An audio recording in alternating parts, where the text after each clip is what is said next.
pero es lo que debemos de hacer, construir nuestra vida mucho más armónica y mucho más equilibrada, siendo consciente de la sombra. Mayor libertad para decidir y hacer. La búsqueda de la transformación interior es una constante, por tanto, está constantemente aprendiendo y transformándose. Busca una vida más sencilla y más armónica. Normalmente su vida se simplifica, se quita estructuras que no necesita. A nivel social no se deja atrapar por la publicidad, ni el consumo, ni el ocio, ni el tener, porque es de dentro a fuera, no de fuera a dentro. El consumo es consciente, compra lo que necesita, no por impulsos, no porque lo ha visto en la tele, no porque lo ha visto en una revista o en el periódico, o porque alguien se lo ha dicho. Compra porque realmente lo necesita o porque le gusta. Es menos manipulable a nivel de medios, instituciones, gobiernos y organismos, porque cuando ve la televisión la ve de forma crítica. Dice, bueno, ¿esto que me están diciendo de verdad sí o no? Y si no, se va a internet y busca a ver otras opiniones. Acepta y respeta mucho más, juzga mucho menos a los otros, porque comprende que cada uno está en un proceso de transformación y por tanto, pues tal vez no lo entiende. Bueno, no lo entiende, a lo mejor ya lo entenderá, o al revés, a lo mejor no lo entiendo yo. Mayor libertad para hablar, la propia verdad, como decía antes, es mucho más auténtico, es lo que es lo que hay, no es hipócrita, aunque siempre hay cierto nivel de hipocresía, porque a veces es difícil ser uno mismo, pero es mucho más auténtico, es lo que es y es lo que hay, y lo que uno ve de esa persona es lo que hay, porque está siendo de dentro a fuera, y se siente seguro, tiene poder interno para hacerlo, y está dedicado profesionalmente al bien común, sea desde la profesión que sea, no importa. Y por último, la vida es mucho más real porque tiene más sentido. Cuando uno encuentra respuestas a quién es, puede manifestar hacia afuera algo mucho más real, mucho más auténtico. Es capaz de conectar con aspectos más profundos de sí mismo.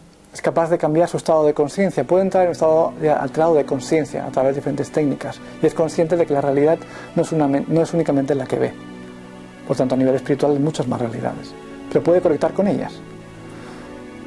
Se produce un reajuste de prioridades, objetivos, valores e intereses en la vida. Aquello que me interesaba ya no me interesa, me interesan otras cosas. Se desarrolla una espiritualidad práctica, porque hay espiritualidades que no son espiritualidades, lo que decía, escapismos. Espiritualidad práctica es traer el cielo a la tierra y ascender la tierra al cielo otra vez. Utiliza el poder de la intención y la ley de atracción, esas leyes que se hablan hoy en día. Lo que pasa es que, como que somos inconscientes, lo que atraemos a nuestras vidas se atrae desde el inconsciente, aunque mentalmente estemos pensando en lo que queremos, pero como a nivel energético está funcionando otra cosa. Porque a lo mejor a nivel mental uno puede creer, yo quiero esto, sí, pero a lo mejor al inconsciente tú no te permites tener eso, para entonces lo que traes. Acepta más facilidad las situaciones, tal como vienen. Como os decía, si queréis oír a Dios reír, sabéis lo que tenéis que hacer, explicarle vuestros planes. Entonces uno acepta que, bueno, a veces las cosas no salen como uno quiere. Y es consciente de las sincronicidades. Reinterpreta la realidad. ¿Por qué? Porque la vida habla a través de las situaciones. Y ocurren casualidades. Dices, mira qué curioso esto. Estaba pensando en alguien y me lo he encontrado, ¿no? Hay sincronicidades. Uno estaba buscando un trabajo y mira, de repente aparece, ¿no? Y por último es consciente de su esclavitud, tanto interna como externa, y por tanto busca la libertad. Y por último, yo me pregunto, ¿cómo se manifiesta el despertar integral que acabo de hablar en la vida diaria? Porque eso al final es lo que cuenta. Es cómo estamos viviendo nuestra vida. Porque yo siempre me planteo, estoy aquí, ¿qué voy a hacer? ¿Voy a desarrollar una carrera profesional, sea lo que sea? Los 11 pasos que decía, y me muero. Oye, ¿qué he dejado? ¿He dejado algo? Bueno, he pasado por aquí, sin flores y violas, no. Pues no, yo no quiero eso, yo quiero dejar una huella que sirva para otros, que a la vez me transforme a mí mismo para próximas vidas. Entonces, vivamos vidas de transformación, no de perpetuación. Cuando las personas están dormidas, perpetúan la realidad en la que viven, porque no transforman, no introducen nuevos elementos que transforman la realidad. Y entre todos podemos cambiar este mundo, pero hemos de despertar. Hay una transformación psicológica y espiritual constante. Uno es consciente de que se ha de transformar constantemente, cada día, porque siempre aparecen nuevos elementos. Cuando uno creía que había sanado algo, aparece otra cosa, otra cosa, otra cosa. Es una alimentación consciente y respetuosa. Alimentación consciente porque sabe lo que ingiere, decide lo que quiere comer, cosas que ya no come, Y es respetuosa, porque se pregunta, ¿y de dónde viene esta comida? ¿Quién la produce? ¿Es de Monsanto? ¿Es transgénica? ¿Han sufrido los animales? ¿No los han sufrido? Por lo tanto, hay una salud responsable. Se hace responsable de su propio cuerpo, de su propia persona.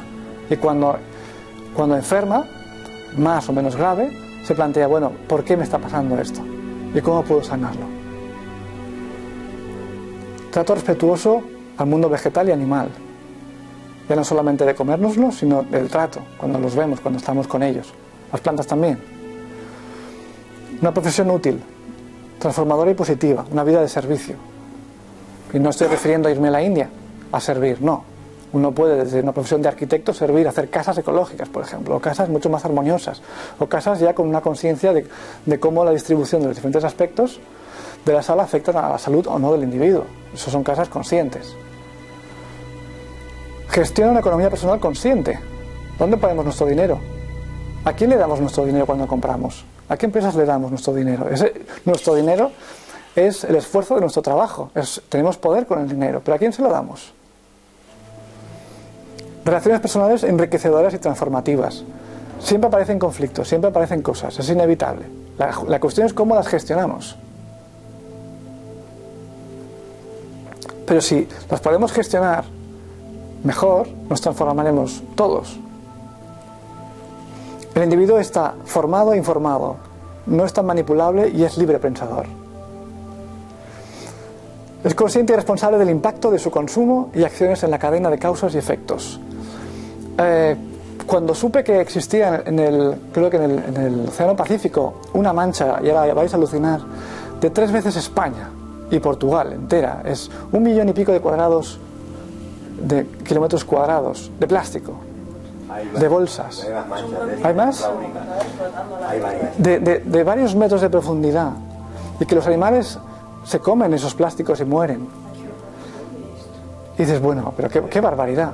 Cuando uno se da cuenta de que existe lo que se llama obsolescencia programada, que nació con la crisis del 29, en la que dijeron, la economía, para poderla reflotar, hay que producir cosas que duren menos. Y recuerdo que hay una bombilla todavía que lleva 100 años funcionando en Estados Unidos, en un cuerpo de bomberos. Pero las bombillas hoy duran poquísimo. Por ejemplo, es un caso muy concreto.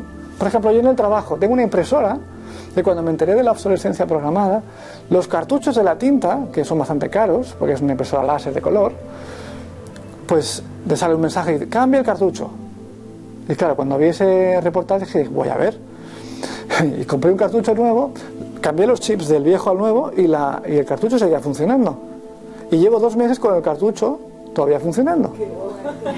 Y pero la tinta no se ha acabado, ¿por qué me dice que se ha acabado?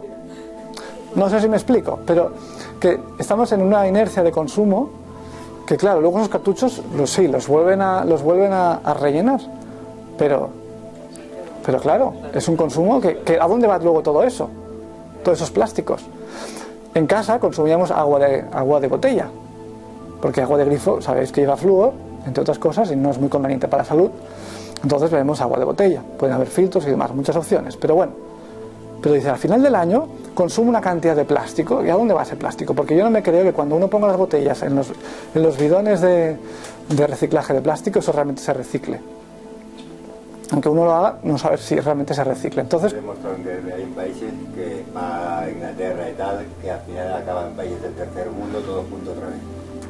Entonces, como no lo sé, digo, bueno, ¿qué opción tengo? Porque yo necesito beber agua, pero no voy a beber agua de grifo. Y los filtros, pues bueno, las circunstancias tampoco me permiten ponerlo. Pues bueno, pues uno encuentra bidones, por ejemplo de Fondor, de 8 litros, mucho más barato, que llevas el casco, te dan otro, y no consumes plástico. Se consume, sí, la botella, que tendrá un tiempo de uso muchísimo más largo que una botella que se acaba enseguida, ¿no? Y con esto hay muchas otras cosas. Ser consciente de que cuando uno consume, qué impacto luego tiene eso en el medio ambiente. Pero ya no porque lo digan los ecologistas, simplemente por una sensibilidad, una conciencia de que estamos en el planeta, estamos consumiendo recursos, ¿no? Y cuando uno ve que en África hay vertederos de basura enormes, de ordenadores y historias, y dices, bueno, pero ¿me cambio de ordenador constantemente? ¿A dónde va luego eso? Bueno, simplemente ser consciente, ¿no? Y por último, pienso que esta cuestión es muy importante. Porque precisamente porque no tenemos esto, estamos como estamos. Y es que nos han quitado nuestra historia, nos han quitado de dónde venimos, Nos han quitado esa práctica espiritual que hace que la vida tenga su estructura. Y aquí no puedo poner un ejemplo, pero en el budismo o en las diferentes religiones se puede estar o no de acuerdo, pero estructuran la vida de las personas, le dan un sentido. Eso es la mitología. La mitología sirve para estructurar las vidas de las personas, para armonizar las personas con la sociedad con la naturaleza. ¿Y cómo lo hacen? A través de guiar a las personas a través del nacimiento, de la enfermedad, de la educación, de la fama, del éxito, de la crisis, de la muerte. Y guían a las personas a través de las diferentes etapas de la vida. Nosotros no tenemos eso. Por eso tenemos que buscar a través de terapias, a través de libros, de conferencias, de experiencias, que nos digan cómo vivir la vida. Porque uno viene al mundo y no sabe por qué viene. Tiene que saberlo, tiene que encontrarlo. Y nadie nos dice cómo tenemos que vivir. Más o menos vamos haciendo y vamos aprendiendo y nos equivocamos. Pero la mitología sirve para guiar a los individuos a través de la sociedad. Y nos la han quitado, porque no nos dicen de dónde venimos. Nos dan teorías absurdas como la teoría de la evolución.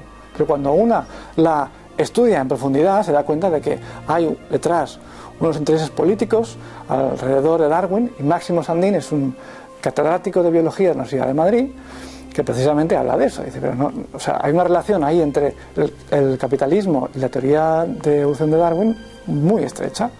Entonces ha interesado precisamente esa teoría de evolución para fomentar los valores sociales, que son de la competición, del individualismo, sobrevive el más fuerte, etcétera, etcétera. Entonces, como nos han quitado de dónde venimos, no sabemos quiénes somos. Y como no sabemos quiénes somos, no sabemos a dónde vamos. Y en el día a día no tenemos prácticas que estructuren nuestra energía, que estructuren nuestra conciencia, de meditación. Pero no solamente de meditación, sino que a través de esas prácticas nos conectemos con la Tierra y con el cosmos. Porque somos antenas, podemos recibir y podemos dar, pero no lo sabemos. No estamos estructurados. Y por ejemplo, en concreto me interesa ahora mucho el tema del yoga rúnico, del cual probablemente no sé si habréis oído hablar.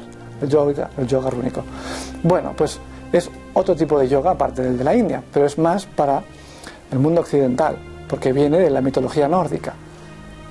Entonces, ese yoga muy sencillo nos permite, igual que el yoga de la India, conectarnos con energías de la Tierra y con el cosmos, y con nosotros mismos, y armonizarnos. Entonces, ese tipo de prácticas no las tenemos. Y como no las tenemos, pues el sistema energético del cuerpo se desequilibra fácilmente, a través de las emociones, a través de montones de cosas y situaciones. Entonces, reubicarse otra vez mitológicamente, volver a darle un sentido mucho más trascendente, volver a rescatar ciertas tradiciones y vivirlas, que toda tradición tiene sus límites y hay que traspasarlos, porque siempre son cajas dentro de cajas, pero son útiles. ¿Me explico? Y las necesitamos. Y por último, solo decirles que el futuro de este planeta está en nuestras manos y que depende única y exclusivamente de lo que hagamos con nuestras vidas. No depende de los gobiernos, no depende de nadie más que de nosotros. ¿Sí? Muchas gracias.